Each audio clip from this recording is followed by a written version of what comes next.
नमस्ते, मैं चंद्रशेखर आप सभी को मैं अपने चैनल डिलीजेंट एकेडमी में स्वागत करता हूं। हम लोग बिहार एसएससी के लिए एक मैथ का सीरीज स्टार्ट किए थे, जिसमें हम लोग प्रत्येक दिन बिहार एसएससी में आए हुए मैथ का प्रीवियस ईयर क्वेश्चन और उस पर आधारित मैथ का क्वेश्चन कर रहे हैं।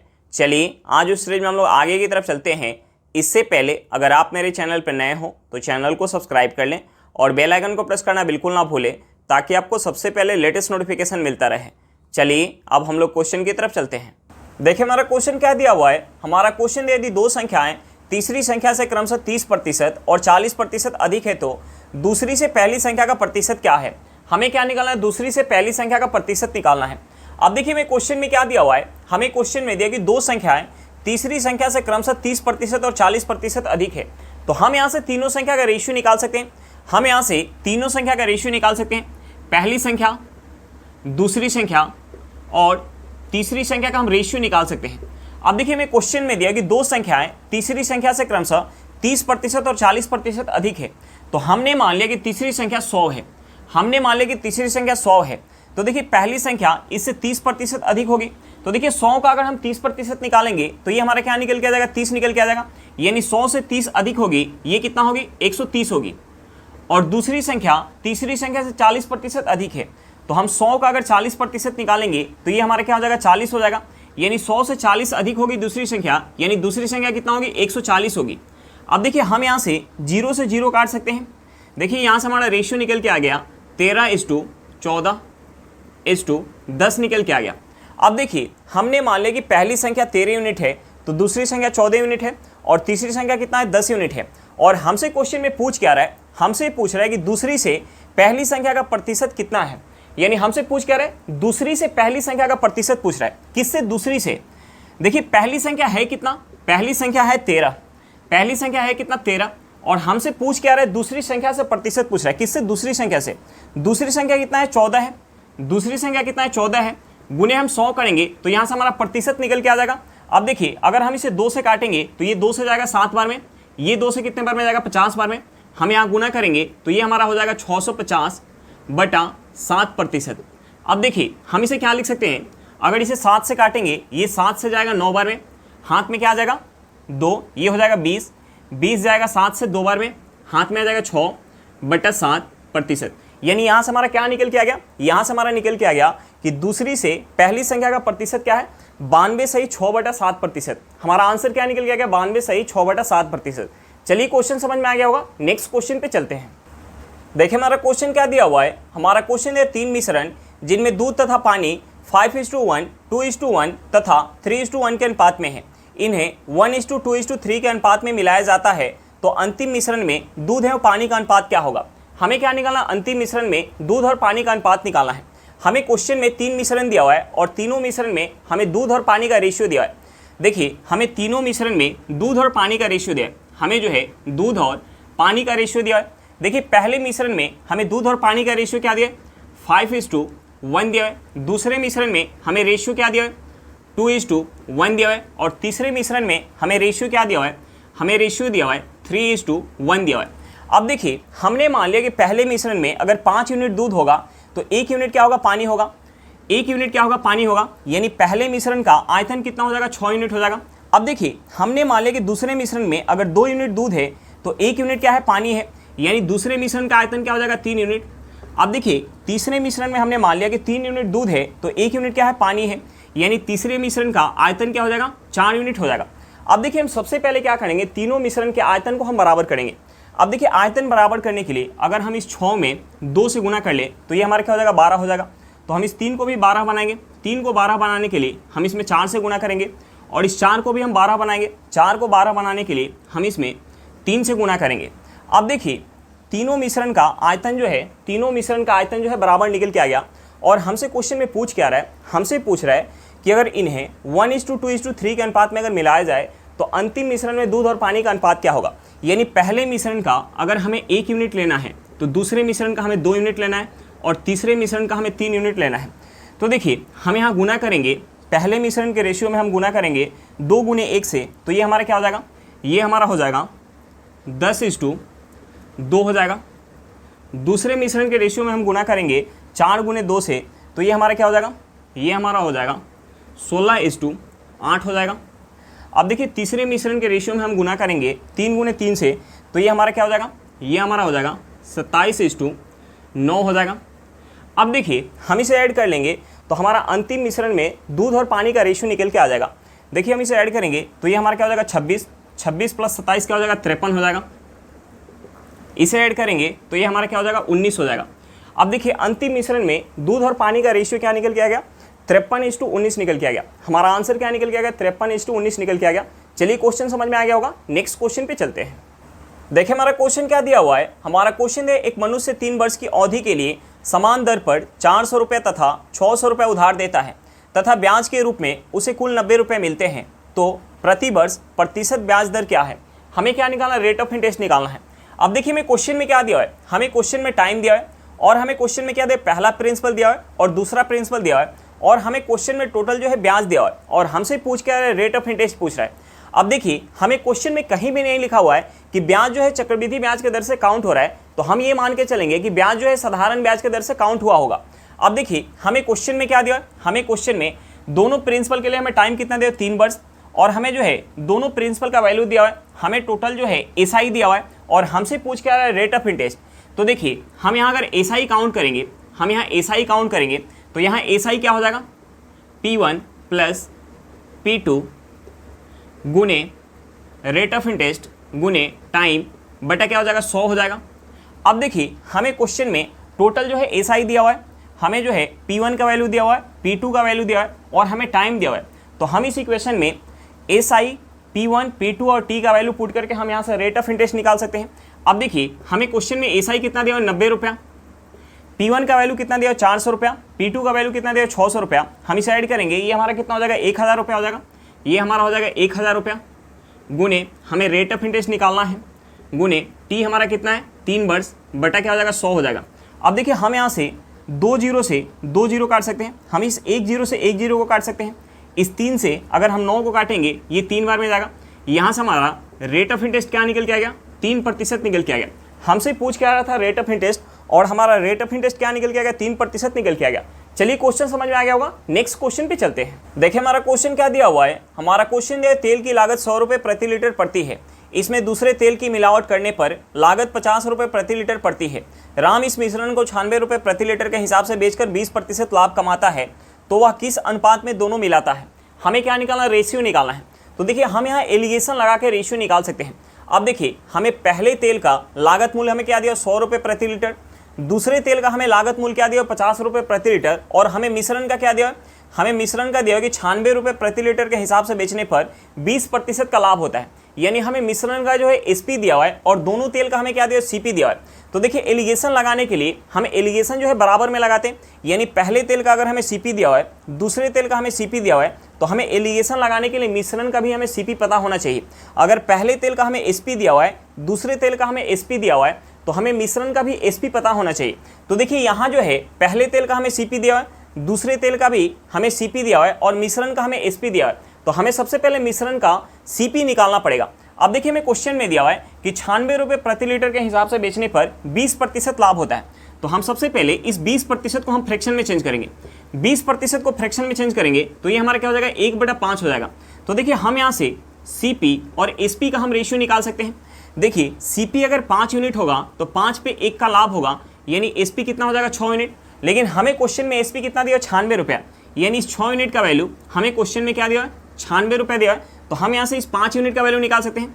देखिए 6 यूनिट का वैल्यू क्या है 96 रुपया, तो 1 यूनिट का वैल्यू क्या हो जाएगा 16 रुपया हो जाएगा। तो 5 यूनिट का वैल्यू क्या हो जाएगा 80 रुपया हो जाएगा। 5 यूनिट का वैल्यू क्या हो जाएगा 80 रुपया। देखिए मिश्रण का सीपी क्या निकल के आ गया 80 रुपये प्रति लीटर निकल के आ गया। तो हम यहाँ एलिगेशन लगा के हम रेशियो निकाल सकते हैं। देखिए पहले किस्म का हमें रेट क्या दिया 100 रुपये प्रति लीटर, दूसरे किस्म का हमें रेट क्या दिया 50 रुपये प्रति लीटर और मिश्रण का रेट क्या निकल के आ गया 80 रुपये प्रति लीटर। तो हम यहाँ एलिगेशन लगाएंगे, तो एलिगेशन में हम क्या करते हैं बड़े में से छोटे को माइनस करते हैं। तो हम यहाँ 80 में से 50 माइनस करेंगे, ये हमारा क्या हो जाएगा 30 हो जाएगा। हम यहाँ 100 में से अगर 80 माइनस करेंगे तो ये हमारा क्या हो जाएगा 20 हो जाएगा। हम यहाँ से 0 से 0 काट सकते हैं।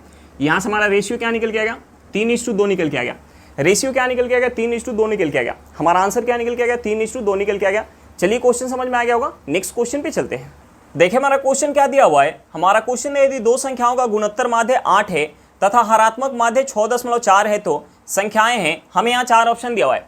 अब देखिए हमें क्वेश्चन में क्या दिया है, हमें क्वेश्चन में गुणोत्तर माध्य दिया है और हमें क्वेश्चन में क्या दिया, हरात्मक माध्य दिया है। तो देखिए गुणोत्तर माध्य का फॉर्मूला क्या होता है, जीपी का फॉर्मूला क्या होता है, जीपी का फॉर्मूला होता है √x × y। अब देखिए हमें क्वेश्चन में जीपी क्या दिया है, हमें जीपी दिया है 8। अब देखिए हम यहाँ दोनों साइड स्क्वायर करते हैं, दोनों साइड स्क्वायर करेंगे तो यहाँ से हमारा x × y इक्वल टू क्या निकल के आ जाएगा, 64 निकल के आ जाएगा।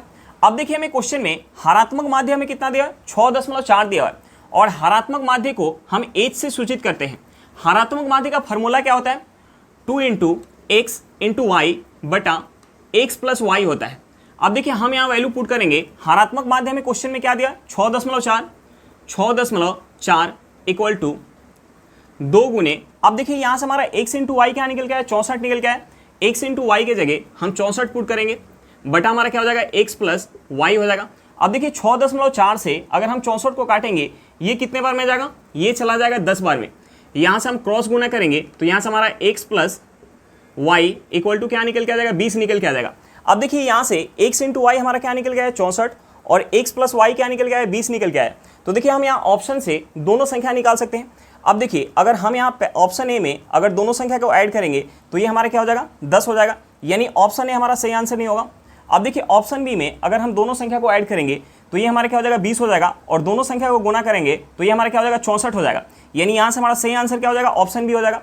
यानी पहली संख्या हमारी 4 होगी तो दूसरी संख्या क्या होगी, 16 होगी। हमारा आंसर क्या निकल के आ गया, ऑप्शन बी निकल के आ गया। चलिए क्वेश्चन समझ में आ गया होगा, नेक्स्ट क्वेश्चन पे चलते हैं। देखिए हमारा क्वेश्चन क्या दिया हुआ है, हमारा क्वेश्चन में यदि 2 श्रेणियां 3, 10, 17 डैश डैश तथा 63, 65, 67 डैश डैश की nवीं पद बराबर है तो n का मान क्या होगा। हमें क्या निकालना है, n का मान निकालना है। अब देखिए हमें क्वेश्चन में जो श्रेणी दी हुई है ये श्रेणी समांतर श्रेणी में है। तो देखिए समांतर श्रेणी में अगर हमें n पद निकालना हो तो हमारा फॉर्मूला क्या होता है, समांतर श्रेणी में अगर हमें n पद निकालना हो तो हमारा फॉर्मूला होता है a + n - 1 × d। अब देखिए यहाँ a क्या होता है, a होता है पहला पद, n क्या होता है पदों की संख्या और d क्या होता है लगातार 2 पदों के बीच का अंतर।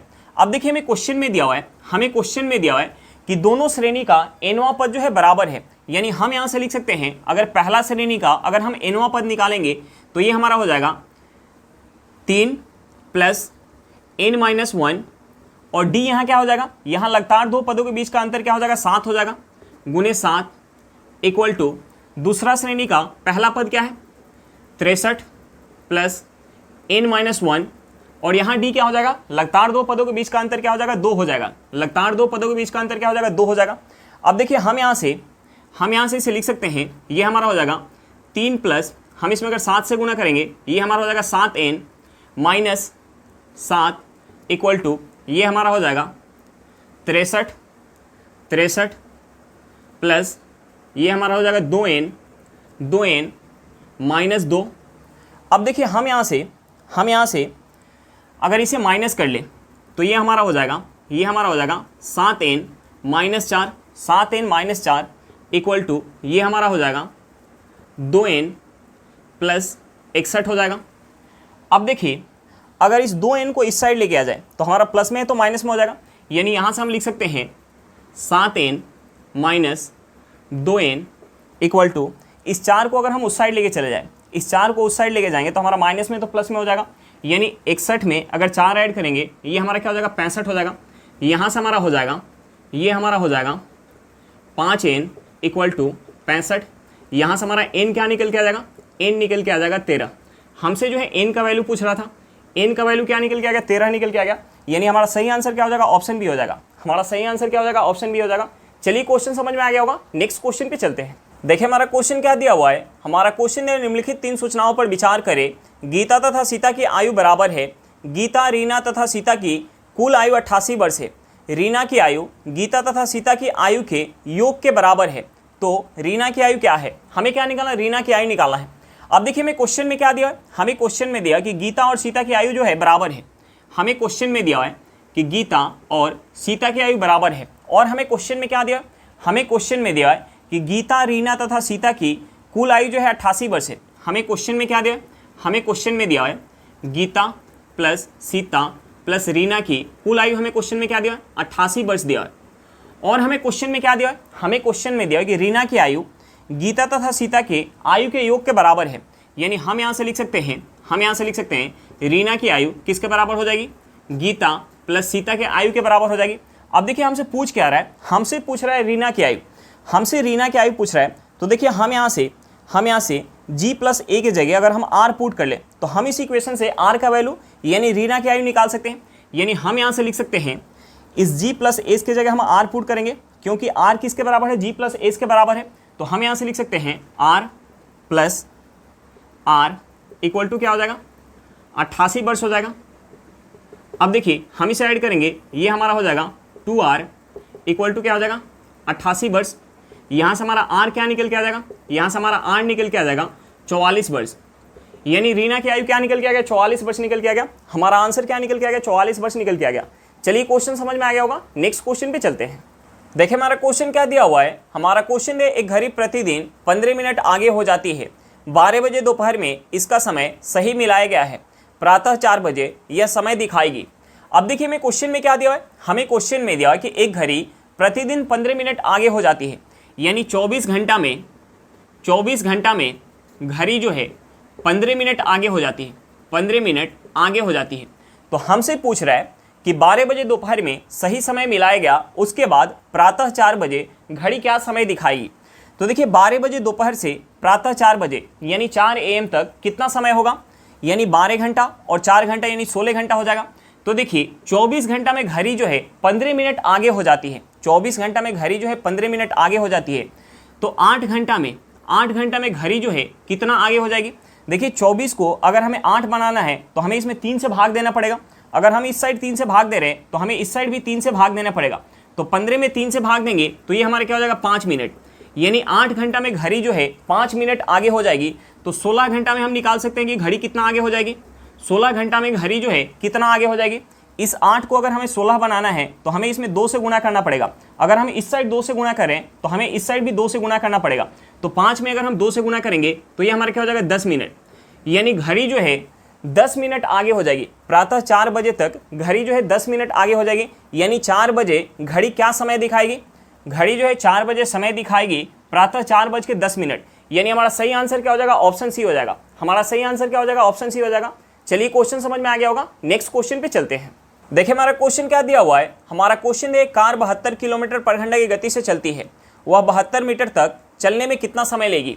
अब देखिए हमें क्वेश्चन में दूरी क्या दिया हुआ है, हमें क्वेश्चन में दूरी क्या दिया हुआ है, हमें दूरी दिया हुआ है 72 मीटर। और हमें क्वेश्चन में स्पीड क्या दिया हुआ है, हमें स्पीड दिया हुआ है 72 किलोमीटर। स्पीड हमें क्या दिया, 72 किलोमीटर पर घंटा। और हमसे पूछ क्या रहा है, हमसे टाइम पूछ रहा है। तो देखिए टाइम निकालने के लिए हमें दूरी जो है मीटर में दिया हुआ है और स्पीड जो है किलोमीटर पर घंटा में दिया हुआ है। तो हमें टाइम निकालने के लिए या तो इस दूरी को हमें किलोमीटर में चेंज करना पड़ेगा या हमें इस स्पीड को मीटर पर सेकंड में चेंज करना पड़ेगा। तो हम इसे मीटर पर सेकंड में चेंज कर लेते हैं। तो देखिए मीटर पर सेकंड में चेंज करने के लिए हम इसमें गुना करेंगे 5/18 से। तो देखिए 18 से 72 कितने बार में जाएगा, 4 बार में। 4 में अगर हम 5 से गुना करेंगे तो ये हमारा क्या हो जाएगा, 20 मीटर पर सेकंड हो जाएगा। अब देखिए हम यहाँ से टाइम निकाल सकते हैं, हम यहाँ से टाइम निकाल सकते हैं। टाइम निकालने के लिए हम क्या करेंगे, डिस्टेंस में हम स्पीड से भाग देंगे। डिस्टेंस हमारा क्या है, 72 मीटर और स्पीड हमारा क्या है, 20 मीटर पर सेकेंड, 20 मीटर पर सेकेंड। अब देखिए हम इसे अगर 20 से काटेंगे तो ये 20 से कितने बार में जाएगा, ये 20 से जाएगा 3.6 बार में। यानी यहाँ से हमारा टाइम क्या निकल के आ जाएगा, 3.6 सेकेंड। हमारा आंसर क्या निकल के आ गया, 3.6 सेकेंड निकल के आ गया। चलिए क्वेश्चन समझ में आ गया होगा, नेक्स्ट क्वेश्चन पे चलते हैं।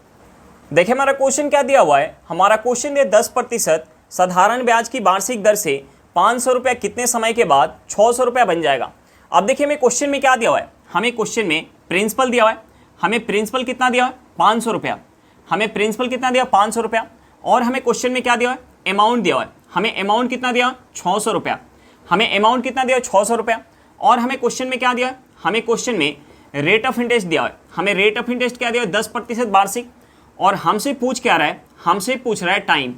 और यहाँ ब्याज जो काउंट हो रहा है, साधारण ब्याज के दर से ब्याज काउंट हो रहा है। तो साधारण ब्याज में प्रत्येक साल ब्याज क्या मिलता है, बराबर मिलता है। तो देखिए हम सबसे पहले यहाँ ब्याज काउंट करते हैं। देखिए प्रिंसिपल कितना है, प्रिंसिपल है 500 रुपया और अमाउंट कितना है, 600 रुपया। तो देखिए अमाउंट में से अगर हम प्रिंसिपल माइनस करेंगे तो हमारा क्या निकल के आ जाएगा, हमारा निकल के आ जाएगा ब्याज। ब्याज हमारा क्या निकल के आ जाएगा, 100 रुपया। ब्याज क्या निकल के आ जाएगा, 100 रुपया। तो देखिए ब्याज को हम निकाल लेते हैं प्रतिशत में। देखिए 100 रुपये का ब्याज मिल रहा है, 100 रुपये का ब्याज मिल रहा है कितने पर, 500 रुपये पर, गुने हम 100 करेंगे तो यहाँ से हमारा जो है एसआई निकल के आ जाएगा प्रतिशत में। देखिए हम यहाँ से 2 जीरो से 2 जीरो काट सकते हैं, 5 से 100 कितने बार में जाएगा, 20 बार में, यानी यहाँ से हमारा क्या निकल के आ गया, 20% निकल के आ गया एसआई। एसआई हमारा क्या निकल के आ गया, 20%। अब देखिए ब्याज जो है साधारण ब्याज के दर से काउंट हो रहा है, तो साधारण ब्याज में प्रत्येक साल ब्याज क्या मिलता है, बराबर मिलता है। यानी पहले साल अगर प्रिंसिपल का 10% ब्याज मिल रहा है तो दूसरे साल भी प्रिंसिपल का 10% ही ब्याज मिलेगा। तो देखिए यहाँ रेट ऑफ इंटरेस्ट क्या दिया है, 10%, और टोटल जो है ब्याज कितना मिला है, 20%। यानी हम यहाँ से टाइम निकाल सकते हैं, हम यहाँ से टाइम निकाल सकते हैं। देखिए टाइम निकालने के लिए टोटल एसआई प्रतिशत में, टोटल एसआई प्रतिशत में अगर हम रेट प्रतिशत से अगर हम भाग देंगे तो हमारा टाइम निकल के आ जाएगा। देखिए हम इसे काटेंगे तो ये कितने बार में जाएगा, 2 बार में, यानी यहाँ से हमारा टाइम क्या निकल के आ गया, 2 वर्ष निकल के आ गया। हमारा आंसर क्या निकल के आ गया, 2 वर्ष निकल के आ गया। चलिए क्वेश्चन समझ में आ गया होगा। आज के लिए इतना ही, फिर मिलते हैं नेक्स्ट क्लास में। अगर क्लास अच्छा लगे तो क्लास को लाइक करिएगा, अगर आप मेरे चैनल पर नए हो तो चैनल को सब्सक्राइब करिएगा, और क्लास को अपने दोस्तों के साथ शेयर करना बिल्कुल मत भूलिएगा। चलिए बाय बाय।